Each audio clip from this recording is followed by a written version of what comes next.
Hoje eu estou aqui num formato diferente para trabalhar com vocês o último capítulo de história do nosso livro 3, ok? Bom, nós estamos, durante todo o livro 3, falando sobre a sociedade romana, ou seja, essa grande civilização romana durante toda a antiguidade, certo? Então, hoje nós vamos chegar num momento em que esse grandioso Império Romano, porque nós já estamos no Império, né? Nós já passamos pela monarquia romana, já passamos pela República Romana e agora estamos no Império. Todo esse Império vai entrar em crise. E aí, para a gente começar a falar dessa crise, nós vamos precisar tratar alguns pontos importantes. Naquela época, a mão de obra ela se baseava no trabalho escravo, lembram disso? Pois é, os escravos eram aqueles que faziam a maior parte, desempenhavam a maior parte do trabalho dentro do Império Romano, certo? Então, esses escravos, lembram que eles eram conseguidos através de pessoas que eram devedoras ou então quando ele era um prisioneiro de guerra.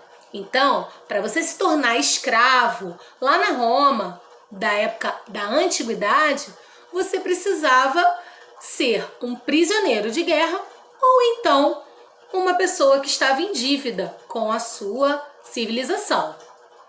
Bom, se você precisava capturar uma pessoa na guerra para que ela se tornasse escrava, automaticamente, se as guerras diminuíssem, o número de escravos também diminuiriam.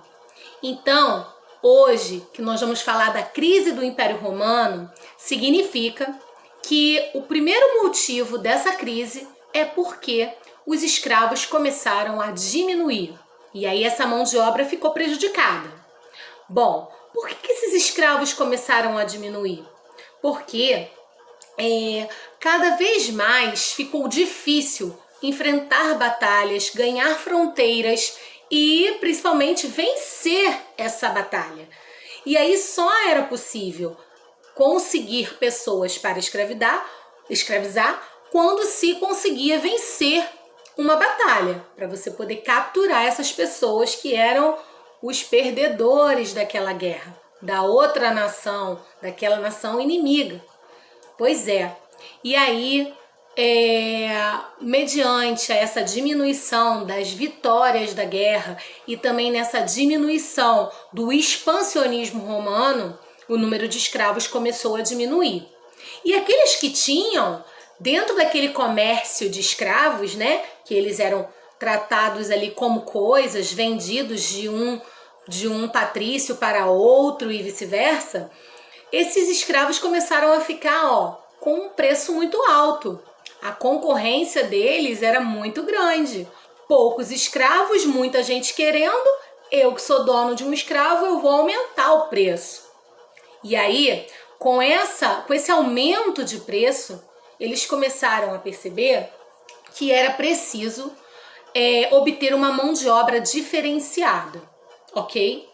Essa diminuição dos escravos, ela também refletiu na produção de alimentos, porque os escravos trabalhavam, né, na agricultura para produzir os alimentos que corriam ali para conseguir manter a subsistência de toda a sociedade.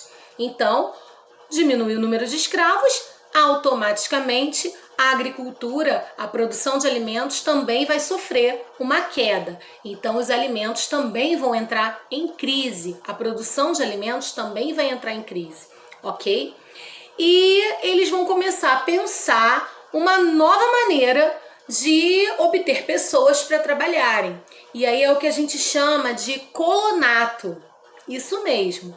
O colonato é o seguinte: era uma organização onde pessoas ganhavam um pedaço de terra e ali ela devia plantar, colher, produzir para os seus patrícios e também para o seu próprio sustento.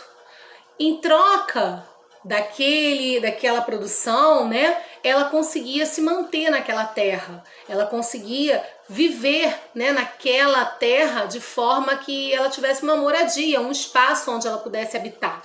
Além disso, ela também tinha os alimentos que eram necessários para a sua vida, para a sua subsistência. Essa forma de mão de obra era chamada de colonato, tá? Eles não eram escravos, porque os escravos não ganhavam nada em troca, porém, no sistema de colonato, essas pessoas ganhavam a sua subsistência e moradia para produzirem naquelas terras agrícolas, certo?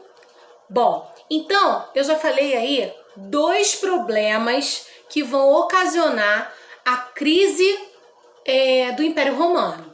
O primeiro problema é a diminuição do número de escravos. E o segundo problema, a crise na alimentação, a crise alimentícia, porque se eu tenho pouco escravo, eu produzo poucos alimentos. Então, já falei aí 2 coisas que são causas dessa crise do Império Romano, ok? Outra situação que vai ajudar nesse processo de crise do Império Romano é a questão dos militares, gente. Isso mesmo, professora, o que esse exército romano tem a ver com isso?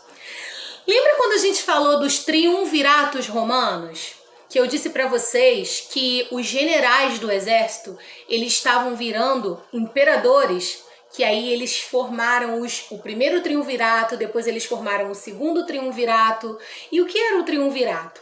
Era uma organização política que estava no poder e três, era formado por 3 pessoas. E que pessoas eram essas? Generais do exército. Então, a crise militar, ela aconteceu por quê? Porque os militares, o exército romano, ele já não respondia mais com um certo respeito para os imperadores. Os próprios generais passaram a disputar esse poder político com os imperadores anteriores. Então, agora, os militares também querem representação política. Eles querem estar inseridos na política, eles querem ser governantes. Por isso que eles fundam aí o primeiro triunvirato, o segundo triunvirato, que eu já contei para vocês em aulas anteriores, tá? Então, a gente pode dizer que houve uma crise também no setor militar. Nos anos de 235 até 268 depois de Cristo, a gente tem em Roma o que a gente costuma chamar de anarquia militar, que é quando os generais querem ocupar o cargo de imperadores romanos, tá? Nessa época, de vez, o exército parou de obedecer os imperadores e os generais tomam, como eu falei para vocês, o poder de imperadores, tomam o cargo aí desses imperadores anteriores, certo? Então os militares passam a fazer parte do processo político e passam a ser representantes, né, governantes dentro da política de Roma, nesse período aí imperial. Bom, com isso eu já falei de 3 problemas. Falta, né, diminuição da mão de obra escrava. Segundo, crise na questão alimentícia, a baixa produção de alimentos, porque eu não tenho escravo, né, para produzir mais. E agora a crise militar, que é quando os militares vão buscar de todas as formas com que os seus generais ocupem o poder. E além disso, a gente também vai ter a crise política. Claro, né? Reparem que uma coisa está ligada à outra. Eu não tenho escravo, falta comida. O militar está querendo ocupar o cargo de imperador, então automaticamente minha política vai ter problemas. E é isso mesmo que vai acontecer. Quando surgem os triunviratos que a gente já conversou, que eram quando 3 generais do exército ocupavam o cargo do imperador juntos, formando o triunvirato 3, né? Quando isso acontece, Vocês observaram bem no segundo triunvirato que vai chegar um momento em que esses 3 imperadores vão ter problemas. Eles não vão falar a mesma língua. Por quê, gente? Porque eles querem a disputa. Eles querem cada vez mais poder.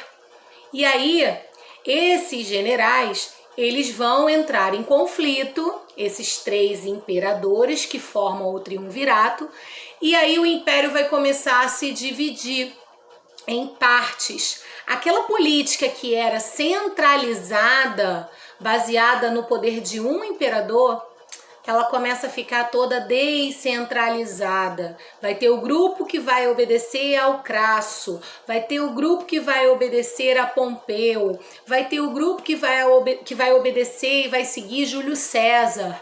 Cada um vai seguir um daqueles imperadores, antigos generais do exército, que formavam o triunvirato, ok?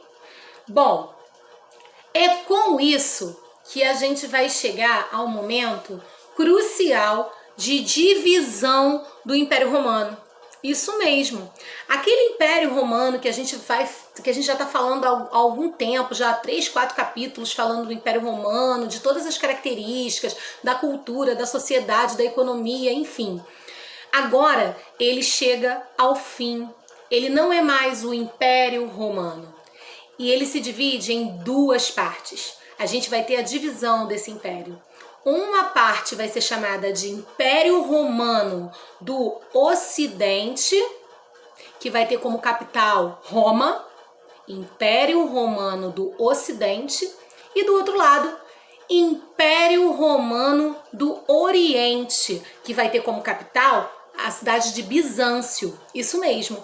Tanto que esse Império Romano do Oriente, ele também pode ser chamado de Império Bizantino, tá? Então eu tenho 2 impérios agora. Eu tenho o Império Romano do Oriente, que pode ser chamado de Bizantino, que a cidade, a capital é Bizâncio, e eu tenho o Império Romano do Ocidente, que a capital é Roma, certo?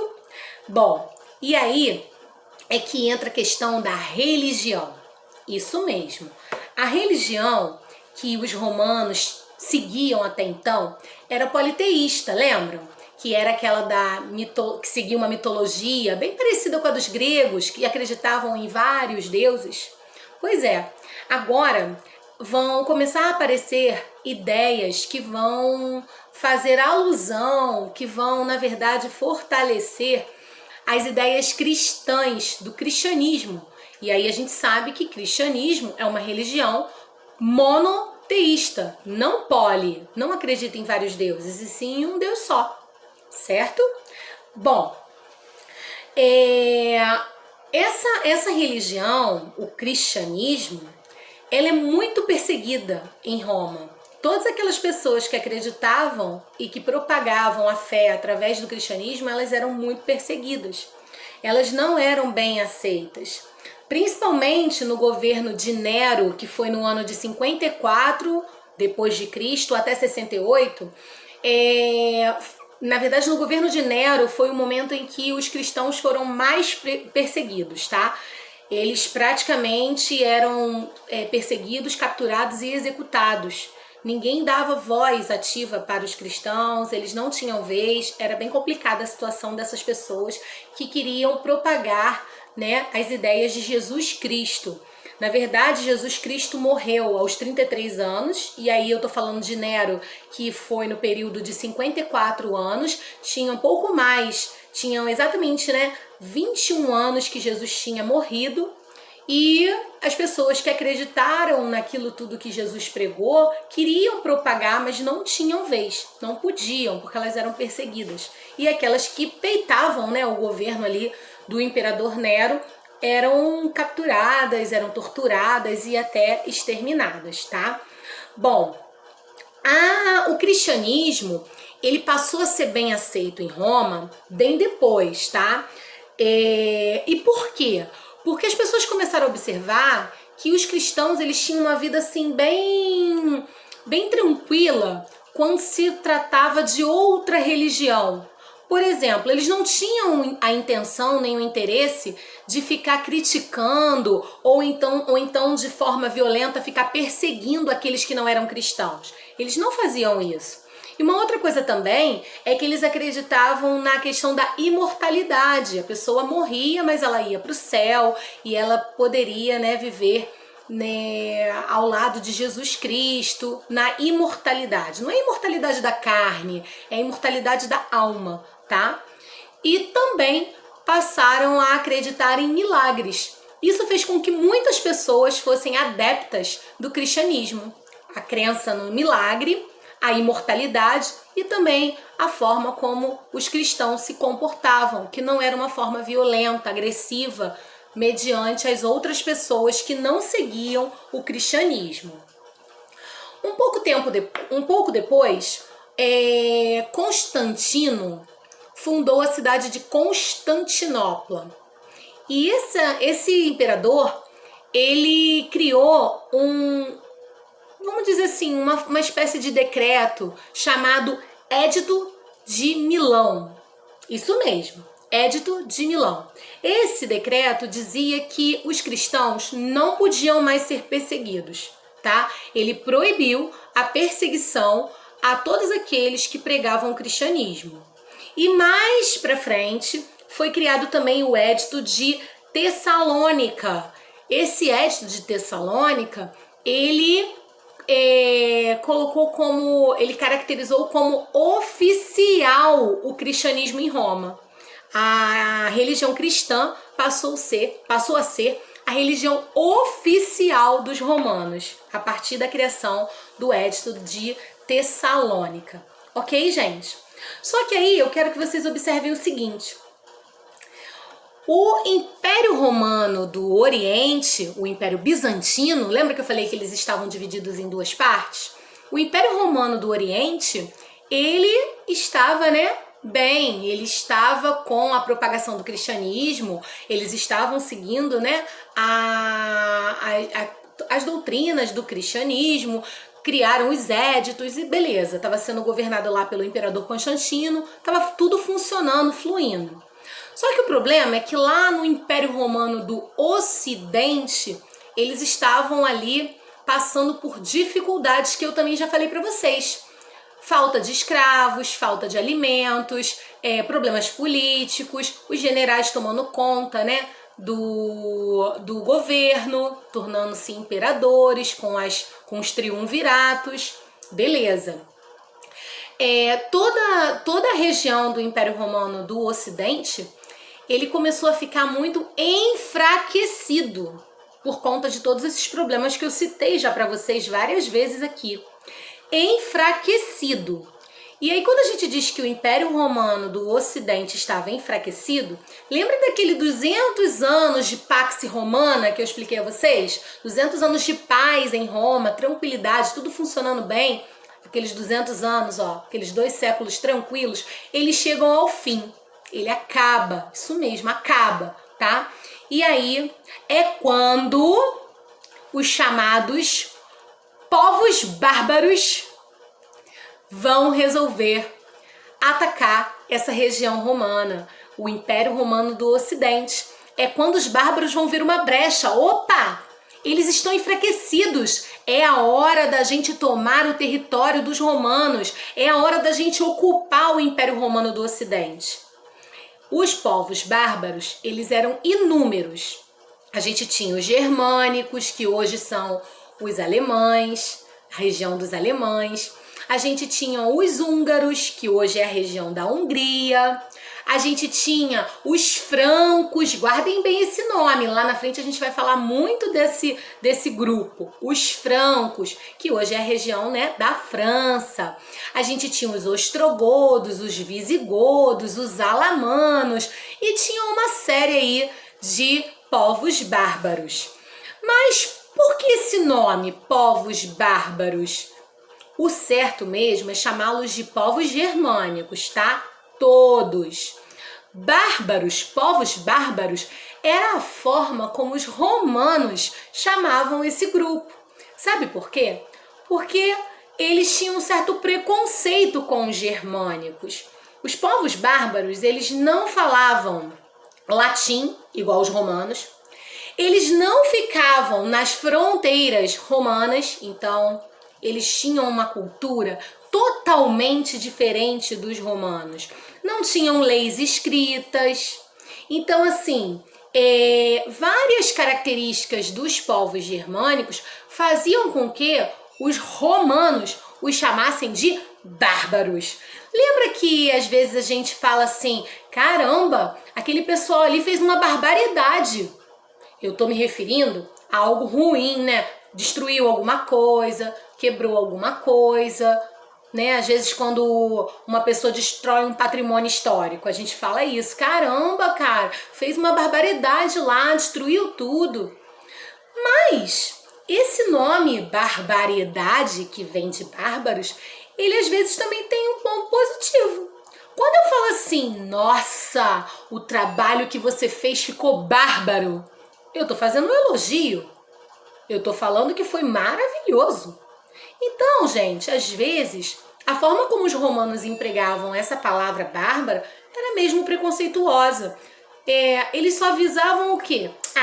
Não falam latim, não vivem nas fronteiras romanas, não vivem a mesma cultura que a gente, não estão não têm leis escritas, vivem totalmente diferente da gente, eles se organizam em tribos. Tudo isso era diferente. Cultuam deuses diferentes. Esse povo aí, ó, isso aí é tudo bárbaro. Eles são vândalos, porque também tinha um grupo que era vândalo, né? Eu falei dos húngaros, os ostrogodos, os visigodos, os alamanos, os germânicos, os francos. Também tinham os vândalos. Então, assim, os romanos generalizavam todos eles e chamavam por esse nome bárbaro, que eles ficaram muito conhecidos, tá? Então, os povos bárbaros, que são germânicos, eles resolveram se aproveitar do momento que o Império Romano do Ocidente estava enfraquecido para invadir essa região. Certo, gente? E aí, é o que eu disse, aquele período de paz, ele foi por água abaixo. Nas próximas aulas, no livro 4, nós vamos dar continuidade a isso tudo que a gente está falando aqui. A gente vai ver o que aconteceu com esses povos bárbaros depois que eles invadiram o Império Romano do Ocidente. Será que eles conseguiram fundar reinos? Será que eles conseguiram se organizar lá em Roma? E Roma fez o quê? Ficou enfraquecida, quebrada e acabou? Isso tudo a gente vai estudar no livro 4. Ok, galera? Então, se ficar alguma dúvida, se vocês quiserem esclarecer alguma coisa, pode chamar a tia Bianca lá no grupo da turma, que eu vou ficar à disposição de vocês. Mas agora, anotem os exercícios disso tudo que a gente falou.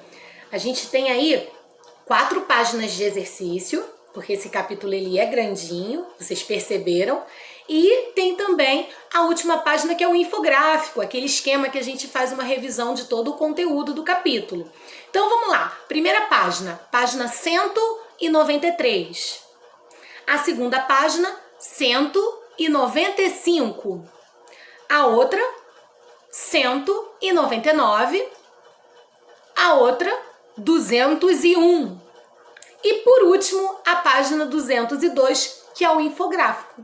Combinado? Esse gabarito vai ficar lá no Tule, certo, queridos? E eu quero aproveitar e agradecer a vocês pela colaboração dessa nossa aula dessa semana. Está sendo nesse modelo de vídeo, por conta da tia Bianca ter que participar da live do Dia das Crianças, lá do Educandário Santa Marta, ok? E de outras 3 unidades que falam com alunos um pouquinho mais novos que vocês. Ok, gente? Muito obrigada mesmo pela compreensão de todos. Fiquem com Deus, um bom final de semana e um beijo grande.